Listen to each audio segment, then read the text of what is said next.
ইয়া আইয়ুহাল্লাযীনা আমানু তুবু ইলাল্লাহি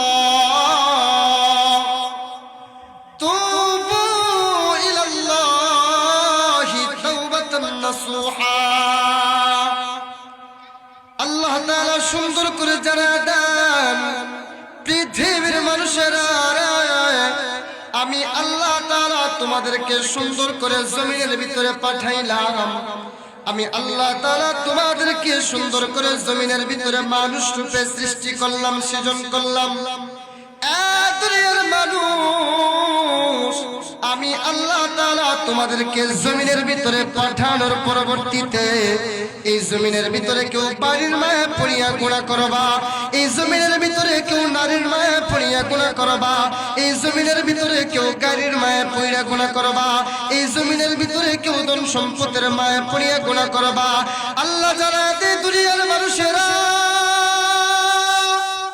এই গুনাহ করার পরে যদি খাঁটি দিলে তওবা করতে পারো, আমি আল্লাহ যত বড়, আমি আল্লাহর তওবার দরজা তার থেকেও তত বড় কথা, ঠিক কিনা?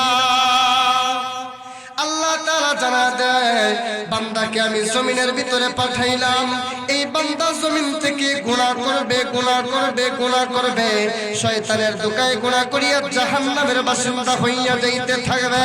কিন্তু বান্দা যদি গুনার দিকে অনুতপ্ত হইয়া আমি রবের দিকে তাকাইয়া আমি রবের মোহাব্বত করিয়া খাঁটি দিলে তওবা করিয়া কবরে আসতে পারে, আল্লাহ বলে বান্দার তওবা আমি সাথে সাথে আসমানে কবুল করিয়া নে। আল্লাহ বলে দুনিয়ার মানুষেরা, কেন আমি বান্দার তওবা কবুল করব না? এই বান্দাকে তো আমি আল্লাহ বড় দয়া করিয়া বানাইলাম, এই বান্দাকে তো আমি আল্লাহ বড় মায়া করিয়া বানাইলাম। এবেলতলের মুসলমান, আল্লাহ কেমন দয়া করিয়া বানাইলো, কেমন মায়া করিয়া বানাইলো, আপনাদেরকে আমি অল্প সময় ছোট্ট একটা মিসাল দিয়া বুঝাই। এই পৃথিবীর জমিনের ভিতরে আপনি আমাকে আল্লাহ তাআলা যেদিন সৃষ্টি করবেন, আপনি আমার বডিটা যেদিন আল্লাহ তাআলা জমিনের ভিতরে পাঠাবেন, এই বনি আদমকে যখন আল্লাহ তাআলা সৃষ্টি করবেন, ফেরেশতারা যা ডাক দিয়া বলে, আল্লাহ গো, এই বনি আদম তোমার প্রতিনিধি দুনিয়ার জমিনের ভিতরে বানাবো, তোমার প্রতিনিধি বনি আদমকে তো জমিনের ভিতরে পাঠাবো।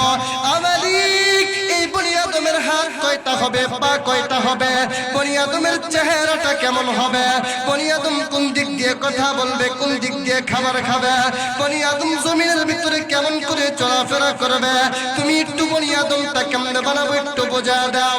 আল্লাহ ডাক দিয়ে কই, ফেরেশতারা,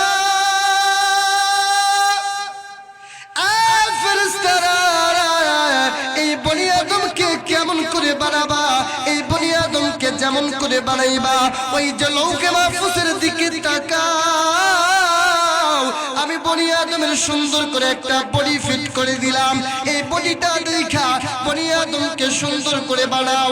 অবেলতলির মুরব্বী বাবাজিরা, যুবক বন্ধুরা, একটু খেয়াল করে শুনো, আমার আল্লাহ দেখো তোমার প্রতি কেমন দয়া করে, আমার আল্লাহ দেখো তোমার প্রতি কেমন মায়া করে। ফেরেশতারা যখন আল্লাহর কাছ থেকে হুকুম পাইয়া এই বনি আদমের হাত বানায়, বনি আদমের পা বানায়, বনি আদমের মাথাটা বানাইয়া চেহারাটা বানানোর জন্য যখন হাতটা লাগাইছে, আমার মালিক আল্লাহ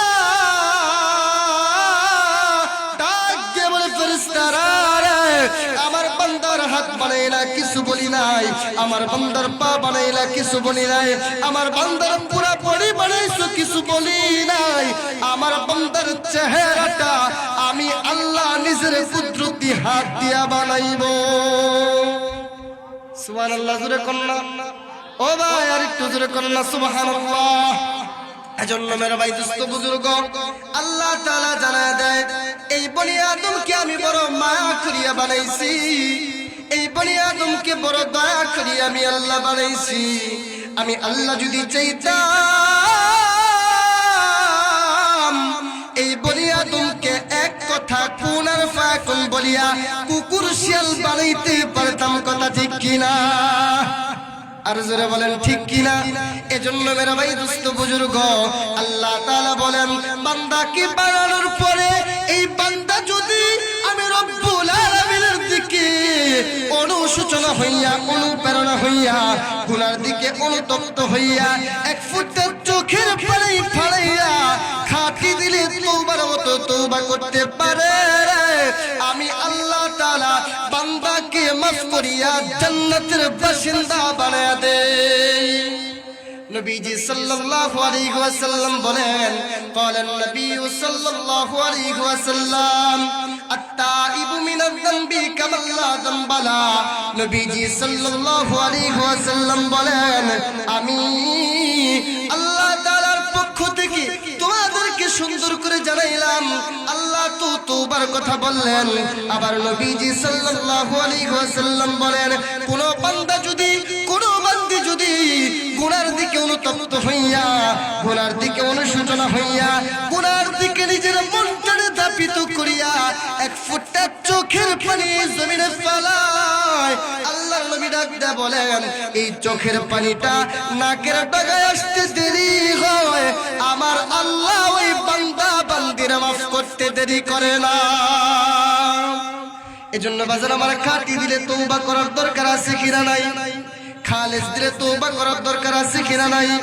খাটি দিলে তওবা করতে হবে, খালেস দিলে তওবা করতে হবে, তওবার মতো তওবা করতে হবে। এই যে সামনে রমজান মাস আগমন করতেছে, আমাদেরকে রমজান মাসে পরিপূর্ণ আল্লাহর দিকে দাপিত হওয়া লাগবে। রমজান মাসে পরিপূর্ণ তওবা থেকে তওবা করতে হবে, গুনাহগুলো ছাড়তে হবে, সুদ ছাড়তে হবে, নবীজির মুহাব্বত নিয়ে কবরে যাওয়া লাগবে। নবীজির মুহাব্বত সব সময় আমাদের অন্তরে থাকা চাই। কথা ঠিক কিনা বে ঠিক? আর জোরে বলেন ঠিক কিনা বে ঠিক? এজন্য মেরে ভাই, আমরা সকলেই নবীজিকে অন্তর থেকে মহব্বত করব। তো নবীজিকে আমরা অন্তর থেকে মহব্বত করব। নবীজি সাল্লাল্লাহু আলাইহি ওয়াসাল্লাম বলেন, এই পৃথিবীর জমিনের ভিতরে যার মহব্বতটা যার সাথে যত বেশি হয়ে যাবে গো, কাল কিয়ামতের কঠিন ময়দানে তার হাসর নাসরটা তত বেশি তার সাথে হয়ে যাবে। এজন্য আমরা সবাই রাসূলকে মহব্বত করি। আর জোরে বলেন ভালোবাসি। তো এজন্যই তো বলা হয়, হে রাসূল তোমায় ভালোবাসি,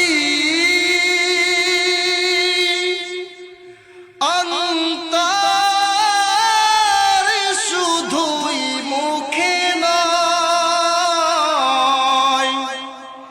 জান্নাতের আশায় নয় হে রাসূল, জাহান্নাম কেউ ডরি না, জান্নাতের আশায় নয় হে রাসূল, জাহান্নাম কেউ ডরি না। তোমার নাম শুনিলাম, এই চোখে দেখিলাম না, এই সুর যদি শুনে থাকো আর দূরে থাকিও না। এজন্য মেরে ভাই দোস্ত বুজুর্গ উলামায়ে কেরাম আছেন, উলামায়ে কেরাম কথা বলবেন। শুধুমাত্র আমার কলিজার শায়েখ, আমার শায়েখ ও মুর্শিদ আল্লামা মুফতি আবু ইউসুফ আহমদ সাহেব দামাত বরকাতুহুম হুজুরের সোহবতে অল্প সময় শুধু বসা, আপনাদের খেদমতে কিছু কথা বলা। আমরা দোয়া করব আল্লাহ তাআলা যেন হুজুরের এই দাওয়াতুল ইসলাম ক্যাডেট মাদ্রাসাকে কবুল করে। জোরে করে আমিন।